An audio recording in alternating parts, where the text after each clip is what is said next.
Kahit sabihin mo pang senador, kahit mali basta mali ka, iko-korek ka ni Attorney Claire Castro, oh, 'di ba?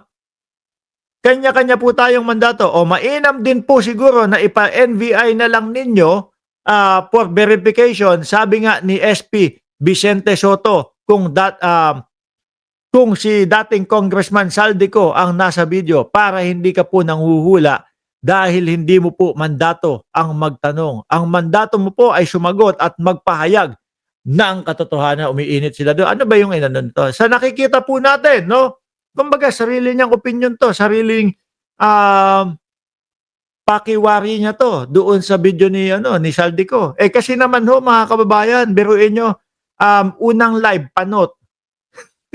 Unang live, panot. Sumunod na mga live, medyo gumulo lang ng konti yung buhok. Yung pang-apat, ang bilis, parang nagpahid na ng sandamakmak na hair grower sa ulo. O, di ba? Sa nakikita po natin na mga pag-iba-iba ng kanyang mga imahe, hindi mawawala sa isipan kung siya man iyon o hindi. O, yun lang yung sinabi ni Atty. Claire Castro. Di ba? Binara na dati yan ni Senator Cayetano sa pambobola. Hindi, oo, totoo. Si Robin Padilla, ganun ang estilo. Kapag yung tingin niya, hindi niya kakayanin o hindi niya maduduro, mga bossing, aanuhin niya, yung tipo bang bubula-bulahin niya. Magandang binibini, ganito po. Baka ang ending niyan, mga kababayan, sabihin lang ni Robin Padilla, kung si Rodante Marcoleta nga po, hindi na nagsalita, hindi na po ako magsasalita. Ganon din ang maging ending, mga bossing. Kung mga makikita po natin, yung mga pag-attend ni Robin Padilla, doon po sa mga hearing, mga kababayan, ay nako, wala, nga. Hindi po ba? Nga, mga kababayan. Para lang po tayong nagpapakain ng isang senador, mga bossing. Ngayon, ito yung pinagtatanggol ni Robin Padilla, mga bossing. Sino? Si Senator Batu. No? Uy, slap. Shout out sa'yo. Yeah. Oh, ang daming comment si Bini. Oh, di ba? Shout out sa'yo. Slap. Oh, game mo, mga kababayan. Ito, pinagtatanggol ni Senator Robin Padilla to, mga bossing. Si Senator Batu de la Rosa, absent na naman daw po. Ano to? Ano nangyari kay Bato? Senator Bato, hindi makakadalo sa budget hearing ng DND at PIDEA, Department of National Defense at PIDEA, mga kababayan. Nangyari dito. 300,000 ang sweldo nito, mga boss chief mo, sir. Diba? 300,000 ang sweldo nito o 300,000 plus ang sweldo. Tapos ganyan lang, hindi papasukan. Puro absent. Ilan na huyang absent na yan? Dapat lanang sahod yan. Ubus na ho yata ang leave nitong si Bato de la Rosa, mga boss No? Base ho dito, sabi dito, Senator Bato hindi makadadalo sa budget hearing bukas. No? Hindi umano makakadalo si Senator Bato de la Rosa dahil luhulihin na ng ICC.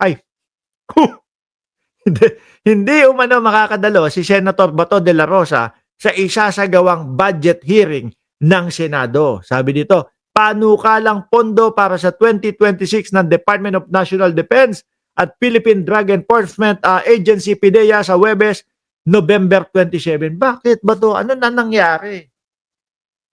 Tago na. Ano? Kala ko ba Mikmadi? Kala ko ba ready? I am ready. Oh.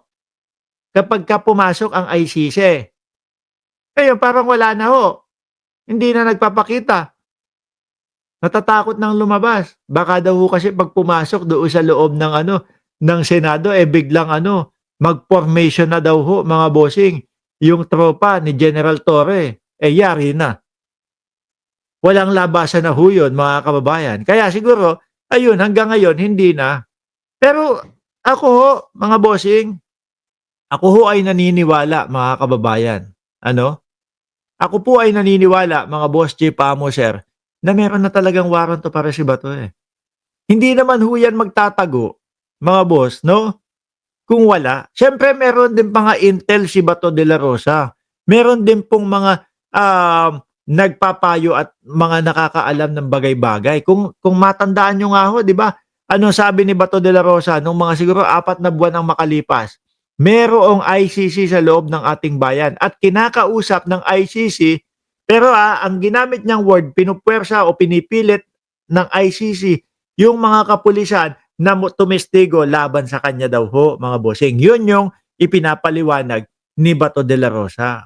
Merong intel 'to at tingin ko ho, mga kababayan, bakit hindi tuluyan diretsahang sinasabi, 'no, na may warrant of arrest si Bato, kasi nga ayan tingnan niyo, tsismis pa lang, tsismis pa lang ngayon kasi wala pang kaanuhan, 'no? Sabi ni Ombudsman Remulla, kailangan pang i-ano, meron pang isang prosesong kailangan gawin doon sa warrant of arrest. Ganyan pa nga lang nagtatago na, what if pa kung talagang meron na, 'di hindi na lumabas 'yan. 'Di ba sabi ni Franz Robert Feliciano, "Huwag ka nang dumalo for life." Sayang naman yung ano natin, pera natin nun. O tuloy, si Bato, sabi dito, Senator Bato hindi makakadalo sa budget hearing bukas. Hindi umano makakadalo si Senator Bato de la Rosa sa isinasagawang budget hearing ng Senado sa panukalang pondo para sa 2026, no, ng Department of National Defense at PIDEA, no. Ito'y kahit pa hanggang bukas na lamang ang period ng interpellation o tanungan para sa proposed 2026 national budget. Nagpaabot na si Bato. Uy, Win Gatchalian, sabihin mo naman sa amin kung ano ang dahilan talaga kung bakit si Bato hindi uma-attend. No? Karapatan ng mamamayang Pilipino kung bakit hindi pumapasok sa kanyang trabaho si Bato de la Rosa. Nagpaabot si Senator Bato, no, ng message na hindi siya makakapunta. So ako ang magde-depend for him, sabi ni Senate Committee on Finance Chairperson Win Gatchalian. Ayon sa senador, walang ibinigay na rason si De La Rosa kung bakit hindi ito makakadalo sa sesyon. Wala. Pero kami alam na namin talaga kung ano ang dahilan. Ano? Alam na namin kung ano ang dahilan, mga bossing. Nagtatago, natatakot sa ICC. Yun po ang talagang dahilan kung bakit hindi po dumadalo at hindi nagpapakita ang isang senador Bato de la Rosa. Matatanda ang ilang sesyon na ng Senado ang hindi dinaluhan ni De La Rosa magmula nang naipaulat na mayroon umanong warrant of arrest. Yan ang dahilan ho talaga. Laban sa kanya mula sa International Criminal Court. At eto ho, mga bossing, nako, tingin ko dito nyo lang ho makikita, mga kababayan, sa channel na ito no? Andali dito nyo lang ho makikita sa channel na ito, mga bossing, si Bato de la Rosa.